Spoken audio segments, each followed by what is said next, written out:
Hi అందరికీ, welcome to chef ప్రయోగాలు. ఎలా ఉన్నారు? నేను మీ ప్రశాంతి. ఈరోజు నేను మీకు టేస్టీ అండ్ యమ్మీ మునక్కాయ పులుసు అయితే చేసి చూపించబోతున్నాను. మునక్కాయ పులుసే కదా, మనకు తెలిసిందే కదా అని అనుకుంటారేమో. అక్కడే మీరు పప్పులో కాలేసిన వాళ్ళు అవుతారు.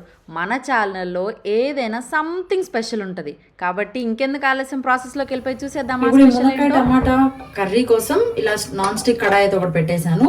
పాన్ హీట్ ఎక్కిన తర్వాత ఒక 3 టేబుల్ స్పూన్స్ ఆయిల్ వేస్తున్నాను. ఆయిల్ కొంచెం హీట్ అయింది. దీంట్లోకి ఒక 1/2 టేబుల్ స్పూన్ ఆవాలు, ఒక 1/2 టేబుల్ స్పూన్ జీలకర్ర, పోపు దినుసులు అంటే మినప్పప్పు, శనగపప్పు. దీంట్లోకి ఒక రెమ్మ కరివేపాకు వేస్తున్నాను. ఇవి కొంచెం లైట్గా ఫ్రై చేసుకోవాలి. కరివేపాకు వేసిన తర్వాత ఎలా చిట్పటలాడాలో తెలుసా? మనకి ఏదైనా నచ్చినప్పుడు మన హస్బెండ్ కొనివ్వకపోతే మనం ఎలా అయితే చిట్పట్లాడతామో అలా చిట్పట్లాడాలన్నమాట మన కరివేపాకు అనేది. చూసారు కదా, కరివేపాకు కొంచెం ఫ్రై అయిన తర్వాత ఒక పెద్ద సైజ్ ఆనియన్ని ఇలా చిన్న చిన్న ముక్కలుగా కట్ చేసుకొని వేసుకుంటున్నాం. ఇప్పుడు కొంచెం సాఫ్ట్గా వచ్చేసింది, కొంచెం కలర్ చేంజ్ అయ్యి ఇప్పుడు ఒక 2 ఎండుమిరపకాయలని ఇలా తుంచుకొని యాడ్ చేసేసుకోవాలి. ఆనియన్ అనేవి లైట్ బ్రౌన్ కలర్ రావాలి. ఆ లైట్ బ్రౌన్ కలర్ టర్న్ అయ్యేంత వరకు లో ఫ్లేమ్ టు మీడియం ఫ్లేమ్ పెట్టుకుంటూ ఫ్రై చేసుకోవాలి. కదా, ఆనియన్ లైట్ బ్రౌన్ కలర్లోకి వచ్చేసాయి. ఇప్పుడు ఒక 1/2 టేబుల్ స్పూన్ పసుపు వేస్తున్నాను. పసుపు కూడా వేసిన తర్వాత ఒకసారి బాగా కలిపేసుకోవాలి. నేను 4 మునక్కాయలను తీసుకున్నాను, చిన్నవి. ఇలా చిన్న చిన్న ముక్కల్లా కట్ చేసుకొని కడిగి కొంచెం సేపు ఆరబెట్టుకొని యాడ్ చేసేసుకుంటాను. మునక్కాయలు కూడా వేసిన తర్వాత ఒకసారి బాగా కలిపేసుకోవాలి. ఇప్పుడు 2 నిమిషాల పాటు మూత పెట్టుకొని మగ్గబెట్టుకుందాం. 2 నిమిషాల తర్వాత మూత తీసుకొని చూసుకున్నట్టయితే మునక్కాయలు కొంచెం సాఫ్ట్గా వచ్చేసి ఉంటాయి.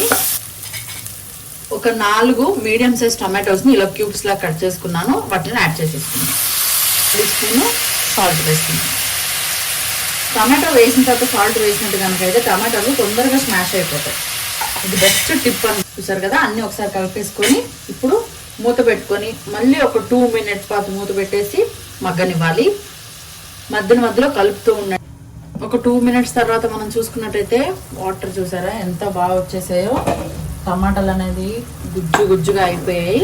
ఇప్పుడు దీంట్లోకి ఒక 2 టేబుల్ స్పూన్ల కారం వేస్తున్నాను. కారం మీ ఇష్టము, ఎప్పుడు వీడియోలో చెప్పినట్టు ఇప్పుడు కూడా మీ స్పైసీ లెవెల్ని బట్టి మీరు వేసుకోండి. ఇది ఇంట్లో పట్టించిన కారం కాబట్టి కొంచెం ఘాటుగానే ఉంటుంది. మీరు బయట సూపర్ మార్కెట్స్లో తెచ్చుకున్న కారం అయినా సరే ఆ కారంకి తగ్గట్టు, పులుపుకి తగ్గట్టుగా కారం వేసుకోండి.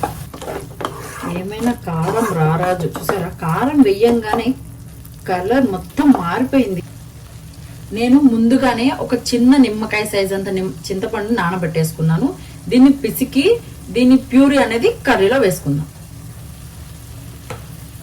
మీరు ఒకవేళ నాటు టమాటాలు గనక వాడుతున్నట్టయితే చింతపండు చాలా లైట్గా వేసుకోండి. ఎందుకంటే నాటు టమాటాలు కొంచెం పుల్లగా ఉంటాయి కాబట్టి. బయట ఒకవేళ మనం బయట తెచ్చుకుంటాం కదా, ఇలా పొడుగ్గా ఉంటాయి, బెంగళూరు టమాటో అట్లా అంటారు కదా, అవి కనుక వేసుకున్నట్టయితే అవి కొంచెం పులుపు ఉండదు.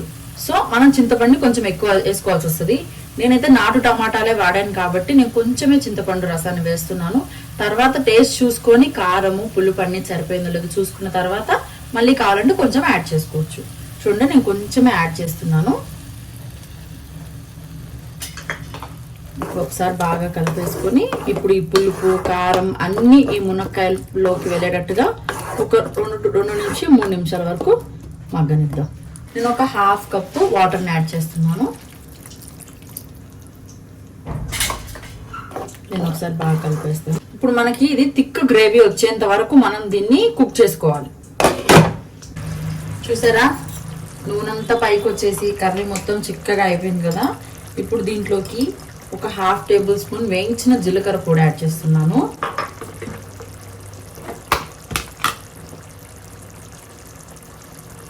హాఫ్ టేబుల్ స్పూన్ ధనియాల పౌడర్, ఇవి కూడా యాడ్ చేసుకొని ఒకసారి బాగా కలిపేసుకున్నాం. థిక్ గ్రేవీ అయితే వచ్చేసింది.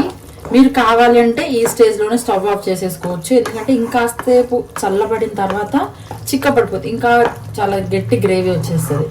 నేనేంటి అంటే కొంచెం గట్టి గ్రేవీగానే ఇష్టపడతారు ఇంట్లో పిల్లలు కానీ అందరూ. సో అందుకని నేను కొంచెం ఇంకా కాసేపు చిక్కబెడుతున్నాను. చాప్ చేసిన కొత్తిమీర, ఫైనల్గా అయితే వేడి వేడి మునక్కాయ టమాటా కర్రీ అయితే రెడీ. చూసారు కదా ఎంత థిక్గా వచ్చేసిందో. ఇప్పుడు దీన్ని సర్వ్ చేసేసుకుందాం. చూసారు కదా వేడి వేడి మునక్కాయ పులుసు అయితే రెడీ అయిపోయింది. అన్నంలో వేసుకొని తింటుంటే ఆహా అనాల్సిందే.